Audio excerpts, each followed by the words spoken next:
Hey guys, in this video, I will show you how to turn on call recording on iPhone. Alright, so let's begin with the video. Simply enabling the setting doesn't mean every call will be recorded automatically. You'll still need to manually start call recording during each call.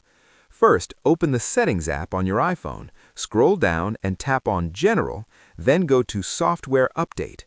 Call recording is a newer feature, so make sure your iPhone is updated to iOS 26.1 or later. If you're not updated, install the latest version before moving on. Once your iPhone is updated, go back to Settings, scroll down to Apps and tap on it. Here, then find Phone and tap on it. Scroll down and tap Audio Call Recording, then toggle the feature on. This enables call recording on your device. Now, open the Phone app and make or receive a call. While you're on the call, tap More at the bottom left and then tap Call Recording. A prompt will play notifying both parties that the call is being recorded, and recording will start automatically. To stop recording, either tap the Stop button or simply end the call.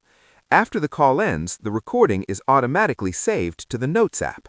And that's it. So that is how you can turn on call recording on iPhone. So that's all for this video. Thanks.